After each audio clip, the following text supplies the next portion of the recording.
Bismillahirrahmanirrahim. Assalamualaikum warahmatullahi wabarakatuh. Selamat pagi, selamat siang, dan selamat malam.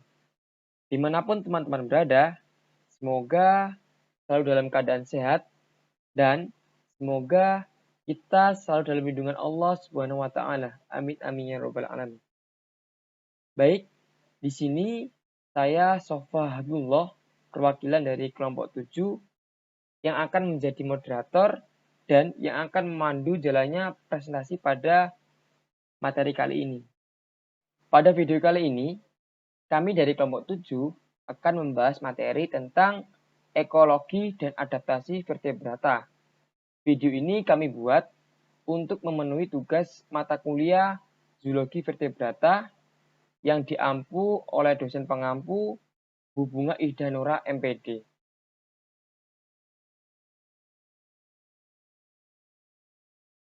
Video ini disusun dan dibuat oleh kelompok 7 kelas PP3D yang beranggotaan yang pertama ada Dini Melina Ifatin dengan nomor induk mahasiswa 200886073 dan saya Sofa Habibullah dengan nomor induk mahasiswa 200886073. Baik, Unity of Sense pada materi kali ini terdapat pada Quran Surat Al-Waqiah ayat 63 sampai 64 yang berbunyi A'udzu billahi minasyaitonir rajim. Bismillahirrahmanirrahim. Afara'aitum ma tahruthun? A'antum tasra'unahu am nahnuz zari'un? Yang artinya, maka terangkanlah kepadaku tentang yang kamu tanam. Kamukah yang menumbuhkannya, ataukah kami yang menumbuhkannya? Quran Surat Al-Waqiah ayat 63 sampai 64. Di atas dijelaskan dengan cara Allah mengemukakan pertanyaan. Allah mengungkapkan kepada manusia bahwa sebagian besar dari mereka lupa akan kegunaan nikmat yang diungkapkan tersebut. Walaupun mereka merasakan kelezatan nikmat-nikmat tersebut sepanjang masa.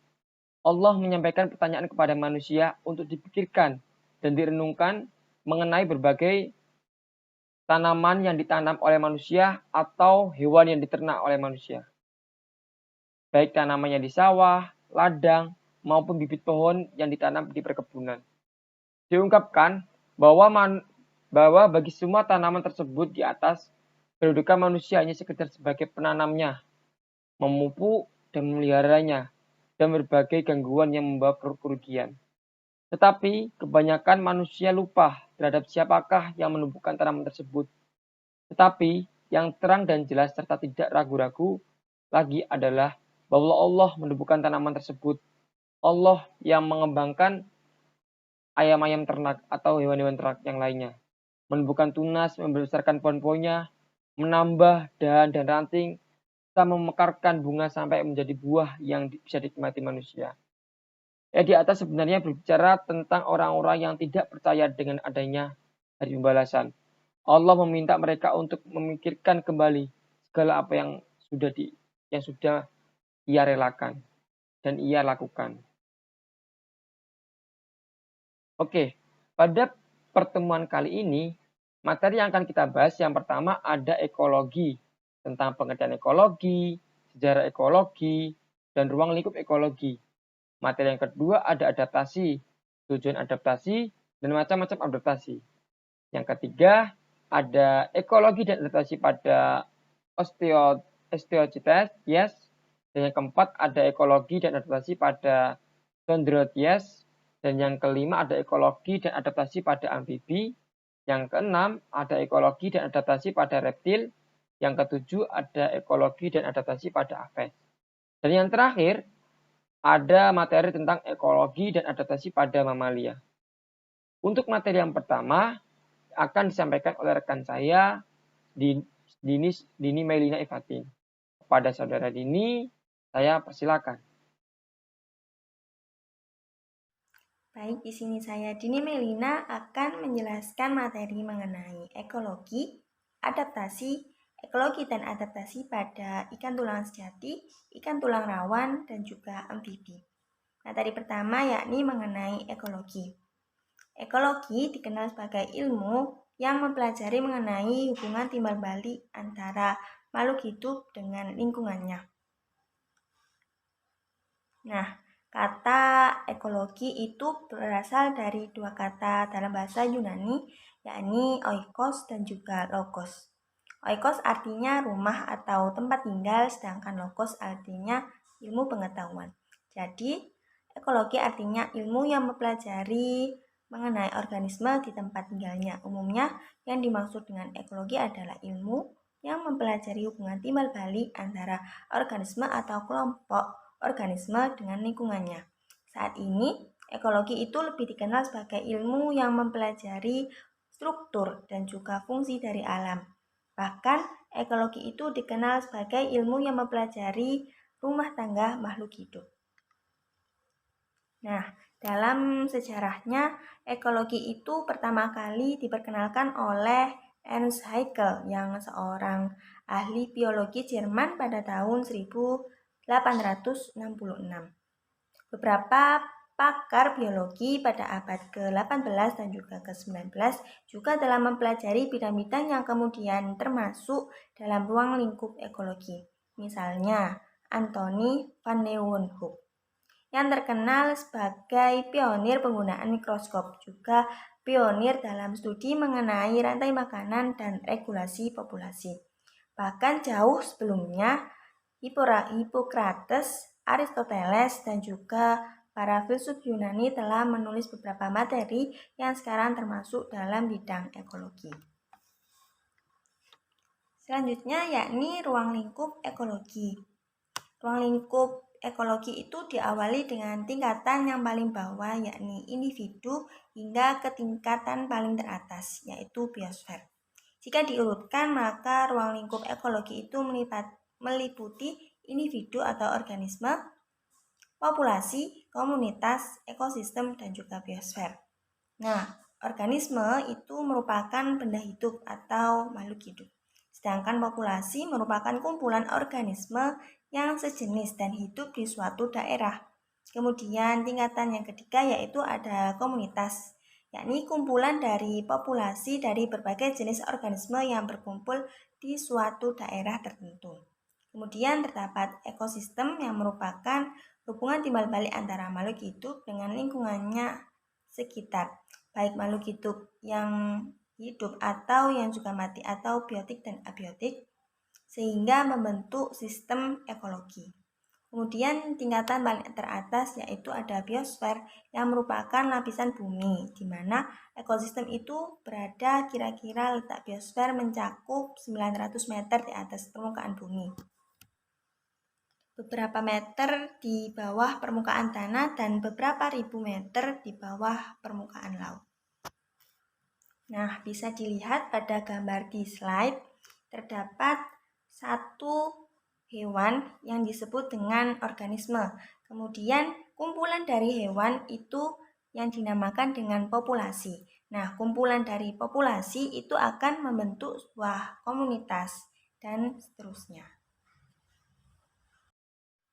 Nah, selanjutnya yakni terdapat dua gambar. Gambar yang pertama itu menunjukkan diagram ekologi dan juga gambar yang kedua itu hubungan ekologi dengan alam sekitarnya.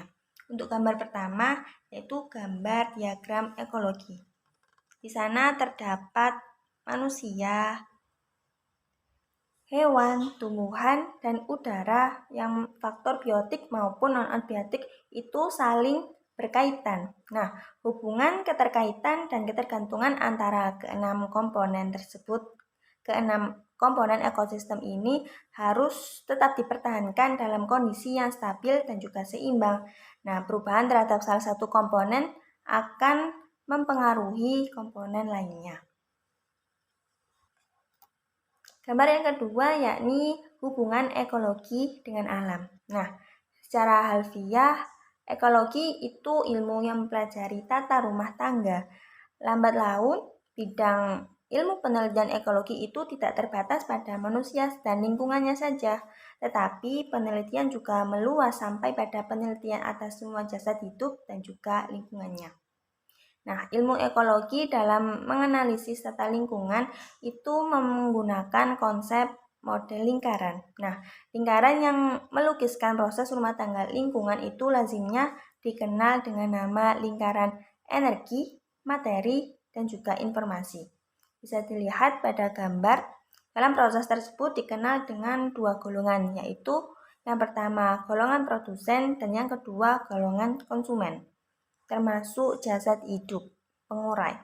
Selama proses aliran energi dan materi itu tidak terganggu, nah, selama itu pula tata lingkungan itu tetap dalam keadaan yang seimbang.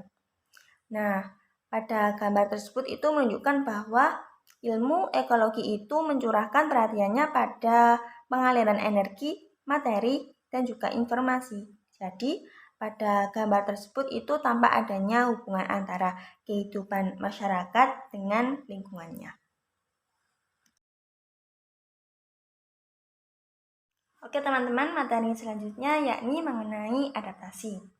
Nah, setiap makhluk hidup itu harus memiliki kemampuan adaptasi pada lingkungannya. Sebab jika makhluk hidup itu tidak beradaptasi, maka dia akan mengalami sebuah kepunahan.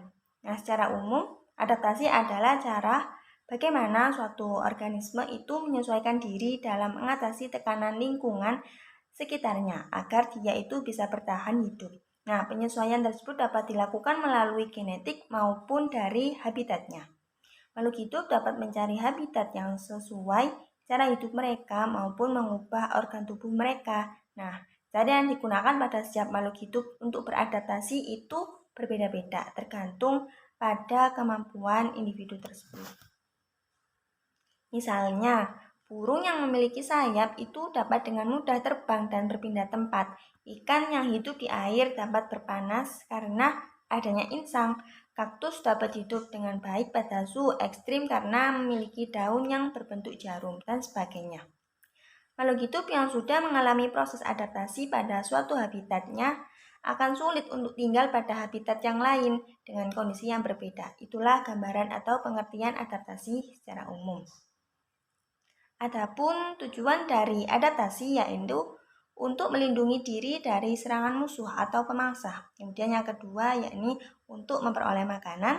Yang ketiga yakni untuk berkembang biak dan melestarikan jenisnya. Kemudian yang terakhir untuk bertahan hidup.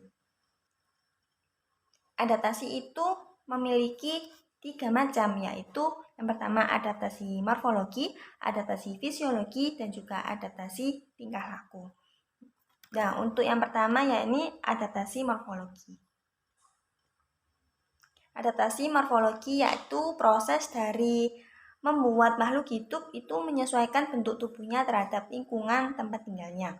Adapun bagian-bagian tubuh yang dapat diubah oleh makhluk hidup itu biasanya adalah alat gerak atau ekstremitas, bentuk mulut maupun bentuk tubuh secara keseluruhan. Selain itu, penyesuaian ini dilakukan agar mendapatkan makanan serta bentuk yang sesuai dengan kondisi lingkungannya. Kemudian yang kedua yakni ada adaptasi fisiologi. Adaptasi fisiologi itu ya proses penyesuaian metabolisme atau fungsi kerja organ makhluk hidup terhadap kondisi lingkungan di sekitarnya. Nah, macam adaptasi ini menjadi salah satu penyesuaian diri yang cukup sulit untuk diidentifikasi. Sebab proses ini terjadi di dalam tubuh. Jadi, macam adaptasi ini tidak dapat dilihat dengan mata. Namun biasanya adaptasi fisiologi ini meliputi organ pernafasan, organ sirkulasi darah, organ pencernaan, dan beberapa organ lainnya. Kemudian adaptasi yang ketiga yaitu adaptasi perilaku. Adaptasi perilaku yaitu macam adaptasi yang menyesuaikan tingkah laku makhluk hidup terhadap situasi serta keadaan di lingkungan tempat tinggalnya. Nah, secara umum adaptasi perilaku itu selain untuk mendapatkan makanan, juga untuk melindungi diri dari predator. Macam adaptasi perilaku ini banyak terjadi pada hewan. Hal ini sebagai bentuk respon terhadap kondisi atau rangsangan dari luar. Nah, bisa dilihat pada gambar A menunjukkan adaptasi morfologi. Gambar A menunjukkan ada bermacam-macam bentuk mulut serangga. Nah, bentuk-bentuk mulut serangga tersebut adalah hasil dari adaptasi pada jenis makanan yang dimakan oleh serangga. Serangga yang penghisap tidak memiliki rahang, namun memiliki alat hisap. Menurut jenis makanannya, mulut serangga itu dibedakan menjadi 4 tipe, yaitu yang pertama, mulut penghisap, contohnya pada kupu-kupu, kemudian mulut penusuk penghisap, contohnya pada nyamuk, mulut penjilat, contohnya pada lalat, dan mulut penggigit mengunyah, contohnya pada belalang. Kemudian gambar yang kedua yaitu gambar B, sebelah bawah bagian kiri, itu menunjukkan adaptasi fisiologi pada ikan. Nah, ikan yang hidup di air laut itu cenderung mengeluarkan urin yang lebih pekat daripada ikan yang hidup di air tawar. Hal tersebut karena air laut mempunyai kadar garam yang lebih tinggi daripada air tawar. Karena kadar garam di air laut lebih tinggi, maka ikan yang hidup di laut itu kekurangan air. Karena ikan laut kekurangan air, ikan haus dan meminum banyak air laut. Hal itu akan menyebabkan kadar garam dalam darahnya itu menjadi pekat atau tinggi. Agar kepekatan cairan tubuh ikan tersebut berkurang, maka ikan tersebut mengeluarkan urin yang pekat pula. Agar seimbang banyaknya air yang keluar dari tubuhnya, ikan laut hanya mengeluarkan urin dengan jumlah sedikit. Nah, begitu sebaliknya dengan ikan yang hidup di air tawar. Karena cairan yang terdapat di lingkungan lebih encer dibanding cairan dalam tubuh ikan, air di lingkungan secara otomatis masuk ke dalam tubuh ikan. Nah, agar keseimbangan osmotik dan ion lebih teratur, maka ikan merangsang menyerap garam atau NaCl untuk membuang air yang berlebih dalam tubuh ikan air tawar. Ikan air tawar tersebut mengeluarkan urin yang encer.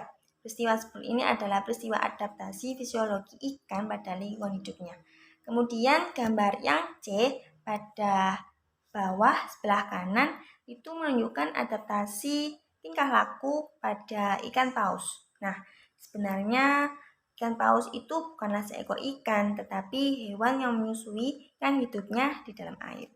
Untuk bernafas, paus menggunakan paru-paru, sehingga paus untuk dapat bernafas harus menyembul ke permukaan.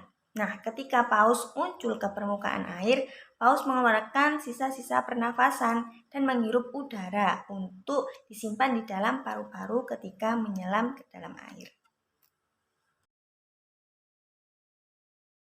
Materi selanjutnya yakni ekologi dan adaptasi pada osteichthyes atau ikan tulang sejati. Menurut ekologinya, osteichthyes atau ikan tulang sejati itu dapat ditemukan di perairan di seluruh dunia, baik air tawar maupun air asin. Nah, tidak seperti pada ikan tulang rawan yang hanya ditemukan di perairan asing. Ikan bertulang laut hidup di semua samudra, dari perairan dangkal hingga perairan dalam. Nah, dalam suhu yang dingin maupun yang hangat. Jangka hidup mereka itu berkisar dari beberapa bulan hingga lebih dari 100 tahun. Nah, contoh ekstrim dari adaptasi ikan bertulang adalah ikan es di Antartika yang hidup di perairan yang sangat dingin hingga proteinnya itu anti beku bersirkulasi ke seluruh tubuhnya untuk menjaganya agar tidak beku. Nah, ikan bertulang sejati itu juga mencakup hampir semua spesies air tawar yang hidup di danau sungai. Nah, semua jenis ikan yang termasuk osteichthyes atau ikan tulang sejati memiliki sebagian tulang keras. Mulut dan lubang hidungnya itu ventral, celah-celah faringeal tertutup atau tidak terlihat dari luar, dan jantungnya hanya memiliki satu ventrikel jantung. Jantung beruang 2, darahnya itu berwarna pekat, berwarna pucat, mengandung eritrosit yang berinti dan leukosit. Nah, ikan ini juga mempunyai sistem limfa dan sistem porta renalis, mempunyai hati yang berkantong empedu, lambung dipisahkan dari usus oleh sebuah katup, mempunyai kloaka, tetapi tidak jelas beradanya pankreas. Nah, terdapat gelembung renang, mempunyai kurat segi, indera mata, telinga dalam, dengan 3 aliran semisirkuler dan memiliki otot untuk keseimbangan. Yang bernafas dengan insang yang memiliki tutup insang atau operkulum. Biologinya, osteichthyes atau ikan tulang sejati itu dapat ditemukan di perairan di seluruh dunia, baik air tawar maupun air asin. Nah, tidak seperti pada ikan tulang rawan yang hanya ditemukan di perairan asing. Ikan bertulang laut hidup di semua samudra, dari perairan dangkal hingga perairan dalam. Nah, dalam suhu yang dingin maupun yang hangat. Jangka hidup mereka itu berkisar dari beberapa bulan hingga lebih dari 100 tahun. Nah, contoh ekstrim dari adaptasi ikan bertulang adalah ikan es di Antartika yang hidup di perairan yang sangat dingin hingga proteinnya itu anti beku bersirkulasi ke seluruh tubuhnya untuk menjaganya agar tidak beku. Nah, ikan bertulang sejati itu juga mencakup hampir semua spesies air tawar yang hidup di danau, sungai. Nah, semua jenis ikan yang termasuk osteichthyes atau ikan tulang sejati memiliki sebagian tulang keras. Mulut dan lubang hidungnya itu ventral, celah-celah faringeal tertutup atau tidak terlihat dari luar, dan jantungnya hanya memiliki satu ventrikel jantung. Jantung beruang 2, darahnya itu berwarna pucat, mengandung eritrosit yang berinti dan leukosit. Nah, ikan ini juga mempunyai sistem limfa dan sistem porta renalis, mempunyai hati yang berkantong empedu, lambung dipisahkan dari usus oleh sebuah katup, mempunyai kloaka, tetapi tidak jelas beradanya pankreas. Nah, terdapat gelembung renang, mempunyai kurat segi, indera mata, telinga dalam dengan 3 aliran semisirkuler dan memiliki otot untuk keseimbangan. Yang bernafas dengan insang yang memiliki tutup insang atau operkulum. Sedangkan dalam segi baunya, ikan air laut itu memiliki bau yang cenderung amis seperti air laut, sedangkan pada ikan air tawar baunya amis cenderung seperti bau tanah ataupun lumpur. Selanjutnya yaitu mengenai adaptasi pada ikan tulang sejati. Nah, secara keseluruhan, ikan itu lebih toleran terhadap perubahan suhu air, artinya suhu tubuhnya itu sangat tergantung atas suhu lingkungan. Selanjutnya, beberapa ikan itu mempunyai perilaku yang istimewa, seperti contohnya pada ikan glodok yang dapat berjalan di atas daratan dan juga memanjat pohon. Respon yang diperlihatkan oleh ikan itu biasanya berupa perubahan tingkah laku maupun pergerakan ikan. Suhu adalah salah satu faktor yang amat penting bagi kehidupan organisme di perairan. Tidak heran jika banyak dijumpai bermacam-macam jenis ikan yang terdapat di berbagai tempat di dunia yang mempunyai toleransi tertentu terhadap suhu. Ada yang mempunyai toleransi yang besar terhadap perubahan suhu atau yang disebut dengan off-rhythm. Sebaliknya, ada pula yang toleransinya itu kecil atau disebut stenotherm. Sebagai contoh, ikan di daerah kutub dan subkutub mampu mentolerir suhu yang rendah. Sedangkan ikan yang di daerah tropis itu lebih cenderung menyukai suhu yang hangat. Bisa dilihat pada slide terdapat gambar antara adaptasi ikan pada air tawar dan juga pada air laut. Nah, seperti yang sudah saya jelaskan tadi, jika pada air tawar itu beradaptasi dengan cara meminum sedikit air dan banyak mengeluarkan urin hipotonik atau urin yang tidak pekat. Hal ini dikarenakan karena kadar garam pada tubuh ikan air tawar itu cenderung lebih rendah dibandingkan dengan air di lingkungannya yang membuat air terus-menerus keluar dari tubuh ikan secara osmosis. Nah, inilah alasan mengapa ikan air laut itu melakukan adaptasi. Nah, sedangkan pada ikan air laut itu dilakukan dengan banyak meminum dan mengeluarkan sedikit urin hipertonik atau urinnya itu lebih dekat. Nah, sedangkan pada tekanan osmosis pada ikan air laut itu cenderung lebih rendah karena osmosis pada ikan air laut itu lebih rendah dari tekanan osmosis di lautnya. Agar ikan tidak mati kekeringan karena air yang di dalam sel tubuh ikan itu akan tertarik oleh air laut, maka ikan yang hidup di air laut itu banyak meminum sedikit air dan mengeluarkan sedikit urin. Dan urin yang dikeluarkan pun itu warnanya pekat. Sedangkan kelebihan garam yang turut terminum akan dikeluarkan lagi ke dalam air laut melalui insang secara aktif. Berbeda halnya dengan ikan yang hidup di air tawar. Ikan yang hidup di air tawar mempunyai tekanan osmosis yang lebih tinggi daripada tekanan osmosis di air tawar. Keadaan demikian menyebabkan air akan masuk secara osmosis melalui insang. Nah, secara umum kulit ikan itu berlendir dan terlindungi oleh sisi stenoid yang berwarna abu tua di sebelah atas dekat sirip punggung dan abu muda di sebelah bawah dekat sirip dada. Nah, kulit tersebut itu memiliki tekstur yang halus dan tipis seperti selaput, berwarna abu-abu tua yang menyerupai warna sisinya. Lendir pada ikan itu berfungsi untuk mengurangi gesekan dengan air, supaya ikan dapat berenang lebih cepat sebagai penutup luka dan pencegah infeksi. Misalnya saja pada ikan emas yang memiliki lubang hidung eksternal dan internal yang salurannya itu terhubung, memiliki rahang yang terdiri dari satu tulang rahang atas dan satu tulang rahang bawah yang bertulang sejati. Ujung mulutnya atau rostum itu halus karena tidak terdapat gigi. Selanjutnya yaitu adaptasi terhadap migrasi pada ikan salmon. Nah, migrasi ikan salmon itu dapat terjadi dalam jarak dekat maupun jarak jauh, bergantung sejauh mana ikan salmon bermigrasi setelah menetas. Migrasi salmon terjadi bahkan bisa mencapai ribuan mil dan menyeberangi Samudra Atlantis. Pertama-tama, ikan salmon itu akan meletakkan telurnya pada air tawar khususnya di sungai. Nah, bisa dilihat pada slide gambar telur ikan salmon yang berwarna merah. Salmon memulai hidupnya sebagai telur dengan ukuran mirip kacang polong. Telur ini diletakkan induknya di dasar sungai air tawar. Terlindungi berkat kerikil, biasanya pemijahan itu dilakukan di bagian hulu sungai, asalkan memiliki substrat kerikil longgar yang terorganisasi dengan baik. Pemijahan berlangsung selama bulan November hingga Januari.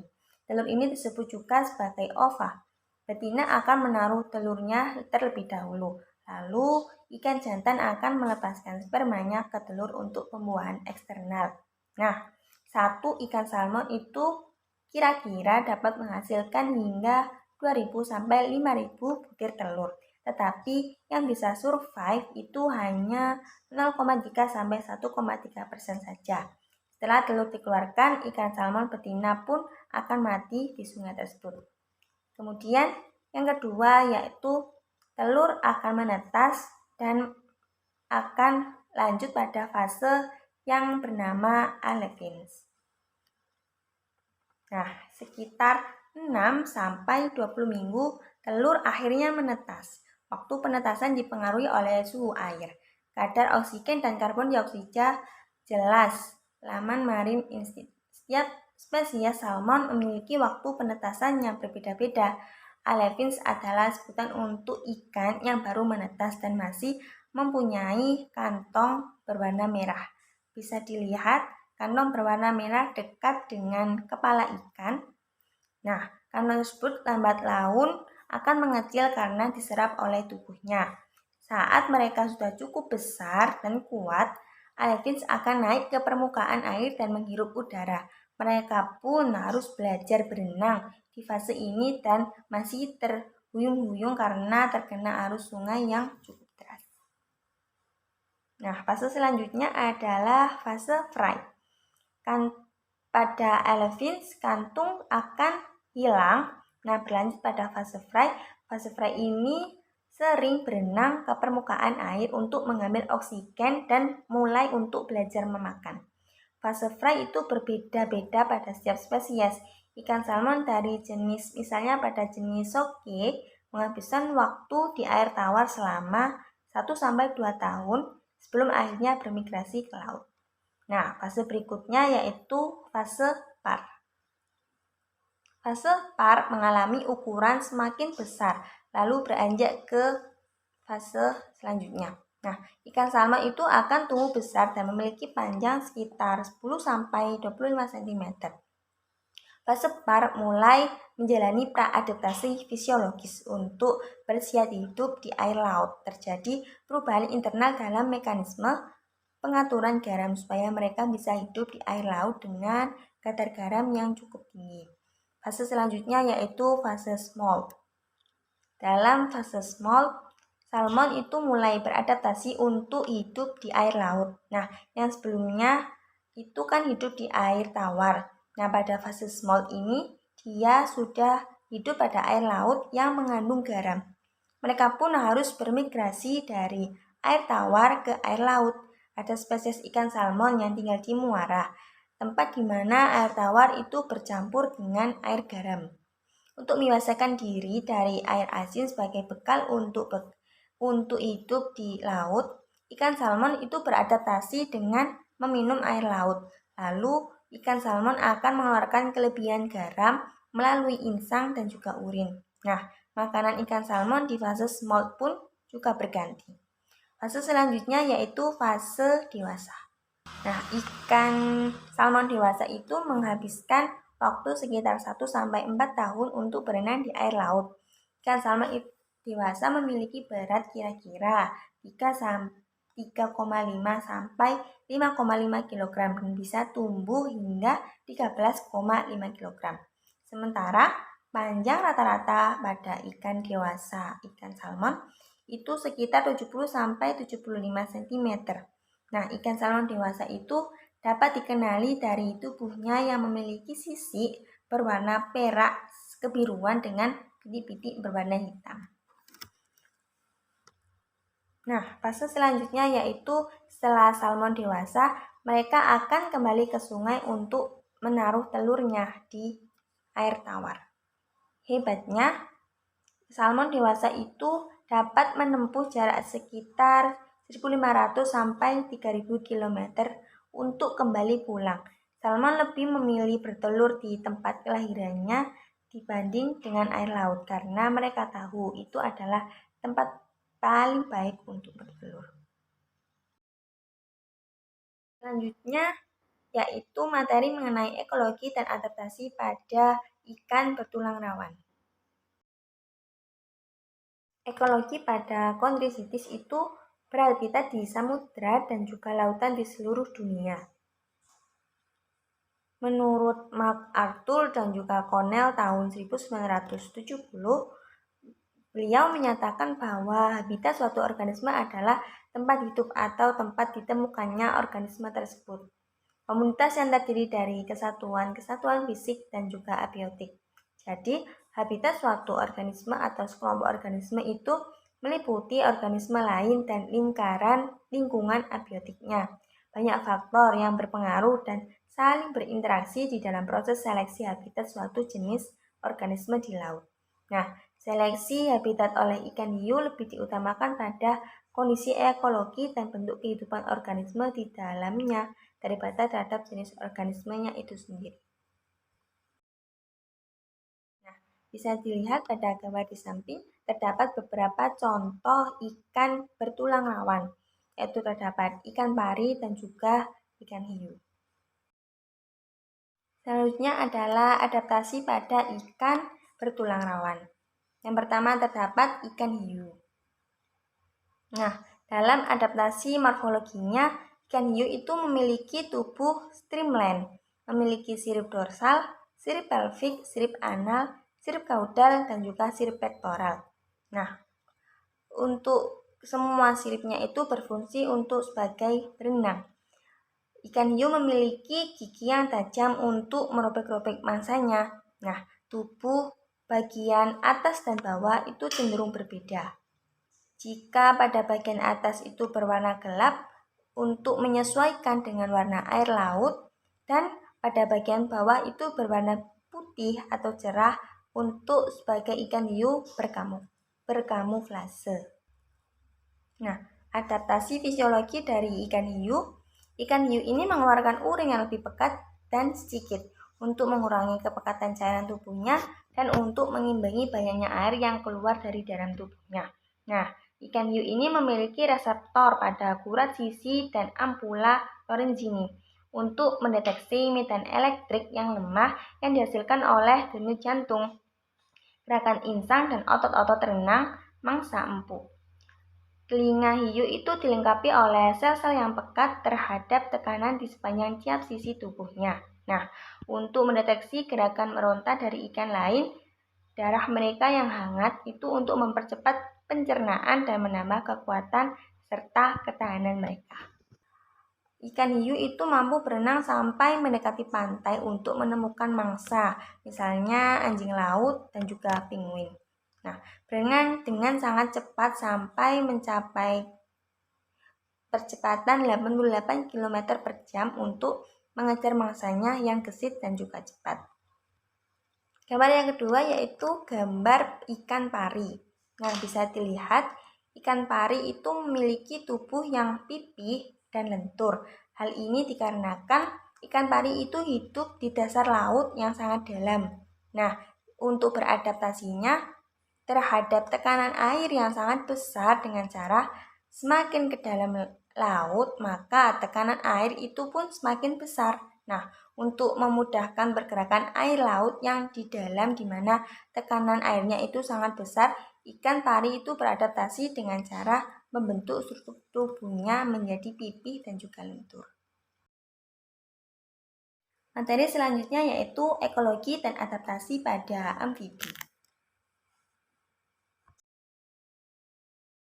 Nah, secara ekologi, amfibi itu merupakan salah satu komponen penyusun ekosistem yang memiliki peranan yang sangat penting, baik secara ekologi maupun secara ekonomi.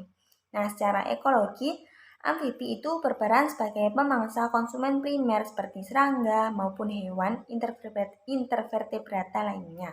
Serta dalam segi ekonomis, amfibi digunakan sebagai bioindikator kondisi lingkungan, serta dapat sebagai sumber protein hewani, hewan percobaan, hewan peliharaan, dan juga sebagai bahan obat-obatan. Nah, habitat utama amfibi adalah hutan primer, hutan sekunder, hutan rawa, sungai besar, sungai sedang, anak sungai, kolam, dan juga danau. Umumnya, amfibi itu dijumpai pada malam hari atau pada musim penghujan. Nah, amfibi itu selalu hidup berasosiasi dengan air sesuai namanya, yaitu hidup pada dua alam, yaitu di darat dan juga di laut. Nah, keberadaan amfibi itu di suatu habitat sangat dipengaruhi oleh tipe habitat tersebut. Misalnya saja pada jenis Becervaria limohasaris. Umumnya ditemukan pada daerah persawahan. Sedangkan pada beberapa jenis lainnya itu hanya ditemukan di hutan primer dan beberapa spesies lainnya ditemukan di hutan sekunder dan hutan yang telah terdegradasi. Habitat perairan itu merupakan tempat yang tidak terpisahkan dari kehidupan amfibi.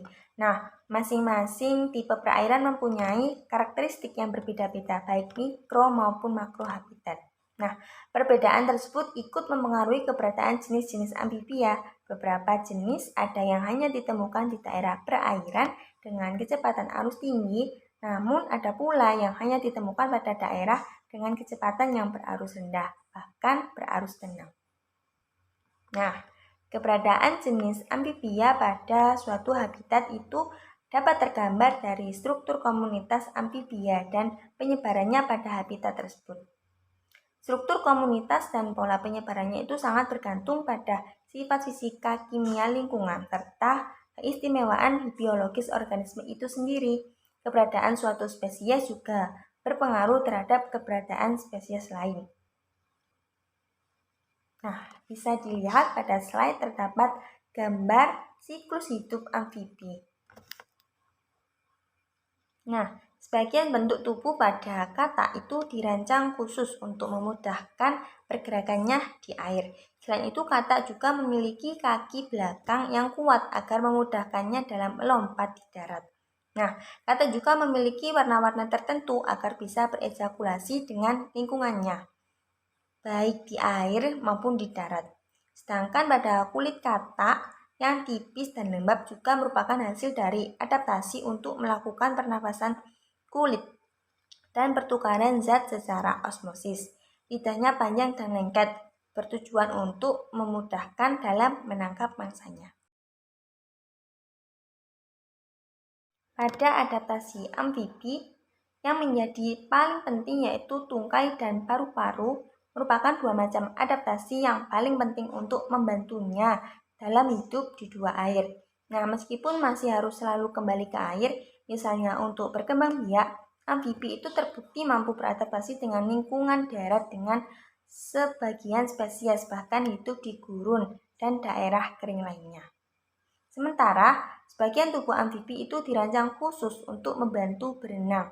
Misalnya saja pada kaki belakang yang kuat untuk membantu mereka melompat dan bergerak dengan lincah di daratan.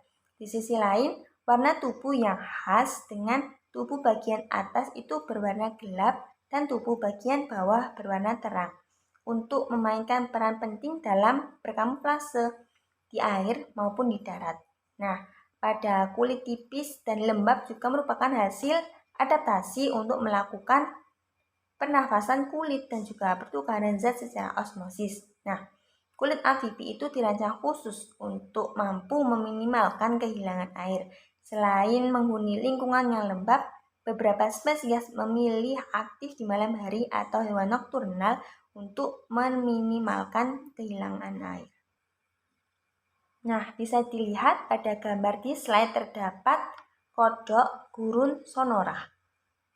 Seperti namanya, kodok ini itu hidup di gurun yang selalu menghabiskan waktunya itu di sepanjang siang di liang dan hanya keluar untuk berburu pada malam hari. Nah, di dalam liang tersebut, katak gurun sonora mengeluarkan cairan semi permeabel yang menutupi tubuh untuk meminimalkan kehilangan air.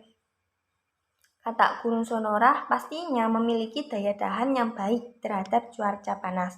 Nah, selama cuaca panas dan kering, katak ini dapat menggali ke dalam tanah dan melakukan estivasi atau semacam hibernasi. Mereka mengelupaskan kulit untuk membantu kepompong sehingga menahan kelembapan tubuh dan menyerap air yang disimpan di dalam kandung kemihnya. Nah, katak gurun ini dapat berestivasi untuk jangka waktu yang lama, bahkan lebih dari 1 tahun, dan dapat bertahan meskipun kehilangan sebanyak 38% dari berat tubuhnya. Nah, ketika hujan, katak ini itu kembali ke permukaan untuk makan dan juga berkembang biak. Katak ini juga dapat memakan apa saja yang cukup kecil dan muat di dalam mulutnya. Selain itu, amfibi itu memiliki kelopak mata yang transparan yang membantu melihat di bawah air dengan sangat mudah. Nah, bisa dilihat gambar di slide sebelah atas kanan menunjukkan terdapat kepiting berjenis Xenograpsus testudinatus. Nah, kepiting ini itu hidup pada air mendidih, minim kadar oksigen, dan tinggi kadar belerang. Nah, kepiting ini termasuk dalam famili Xenograpsidae. Selain itu, kepiting ini mampu menyimpan sejumlah besar lipid di kelenjar usus bagian tengah atau midgut yang berfungsi sebagai cadangan makanan. Nah, alasan mengapa kepiting ini dapat hidup pada daerah yang kadar oksigennya itu rendah dan juga kadar belerangnya tinggi karena kepiting ini tuh memiliki enzim pencernaan utama dan enzim proteolitik yang memiliki aktivitas yang sangat tinggi. Karakter ini merupakan adaptasi terhadap ketersediaan makanan yang tidak menentu di dalam alam. Selain itu, kepiting ini mampu menyimpan sejumlah besar lipid di kelenjar usus bagian tengah atau midgut yang berfungsi sebagai cadangan makanan.